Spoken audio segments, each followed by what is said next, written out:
If you've been paying attention to the digital landscape lately, you already know there's a massive shift coming. Welcome to this explainer. So, at their latest developer conference, Google confirmed that AI mode is set to become the default search experience for users by 2026.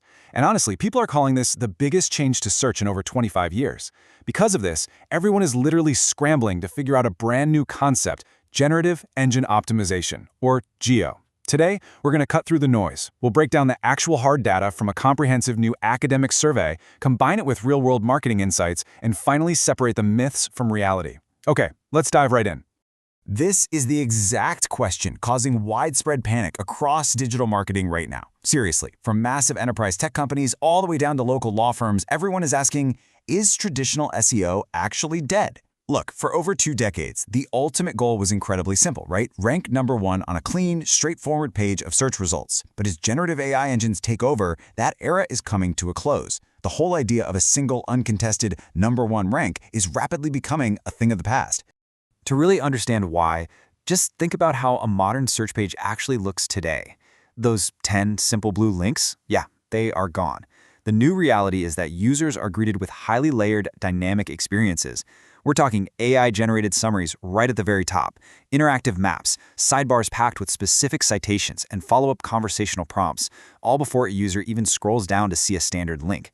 You aren't just competing for a quick click anymore. You're competing for attention across an entire curated ecosystem. This total shift in digital real estate is exactly why we need a new playbook. Enter Generative Engine Optimization, or GEO. It's officially defined as the practice of increasing a source's presence, likelihood of citation, or influence in answers produced by generative engines. Notice the profound shift in language there? It's no longer just about tricking a user into clicking your link. It's about making sure your content is retrieved by the AI, digested properly, and then actually cited or used to construct the AI's natural language response. Now, to separate the genuine geo facts from all the marketing fiction flooding the internet right now, we can actually look to a massive brand new academic survey. This research analyzed over 45 different studies published between late 2023 and July 2026. And this wasn't just theory. This extensive body of research rigorously audited commercial search engines and tested optimization strategies in heavily controlled environments. It gives us exactly the hard data we need right now to understand how these highly complex models actually value and select their content. So the most profound finding from this academic survey is that GEO is absolutely not a single ranking task. It's actually a multi-stage pipeline, which researchers are calling the visibility vector. It's basically like a complex labyrinth. You don't just rank anymore. You have to be discoverable in the initial retrieval, get exposed in the AI's limited context window, actually get cited by the model, have your facts absorbed correctly without hallucination, and then, hopefully, eventually, drive user behavior, like a click. But here is the catch. Optimizing for one stage can actually sabotage another. For example, formatting your text in a highly specific way to get cited more often by the AI might accidentally make your page look completely unnatural, making it less likely to be retrieved by the search crawler in the very first place. Crazy, right? And this incredibly complex academic concept directly translates into highly practical industry advice. As marketing experts point out, visibility will depend way less on a single ranking position and more on how often your firm or business appears across multiple sections of the search experience.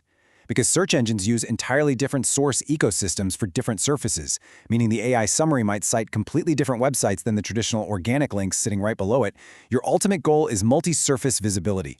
You want to be the answer in the AI summary, the top recommendation in the local map pack, and a trusted source in the organic links. The whole shebang. But before we talk about exactly how to achieve that multi-surface visibility, we have to address the elephant in the room, the infamous 40% gain myth. If you've read anything about GEO recently, you've almost certainly seen marketers promising that certain formatting hacks guarantee a magic 40% boost in AI search visibility.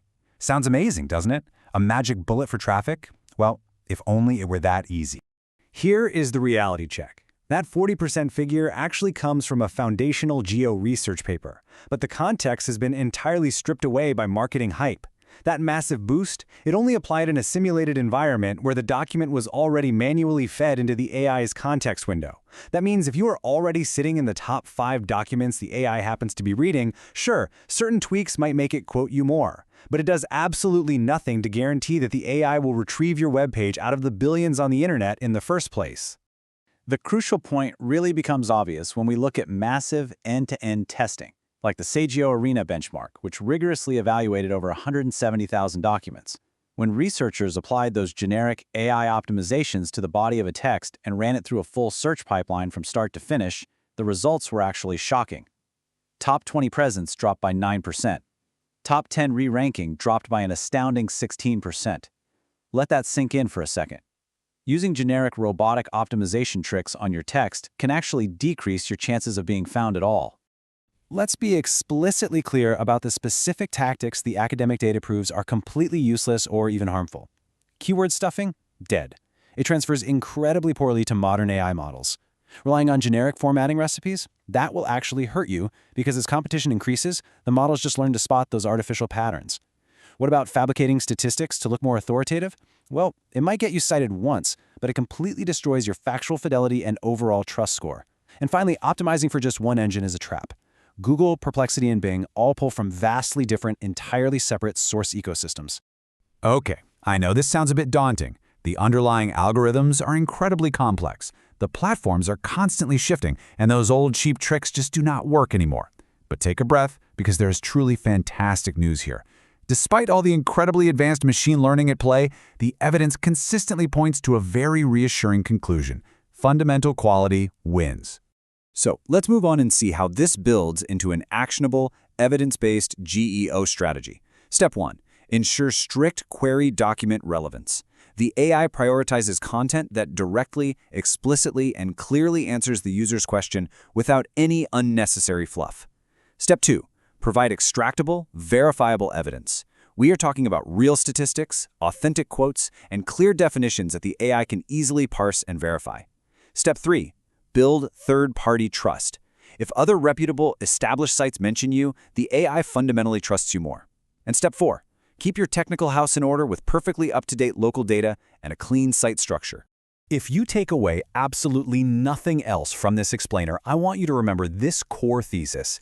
AI search still needs reliable sources to pull information from. These AI engines aren't just creating knowledge out of thin air, right? They are synthesizing the web. They are fundamentally reliant on high-quality, human-written content that contains actual, verifiable insights. If your content is genuinely helpful to a human reader, it is highly likely to be valued and cited by an AI.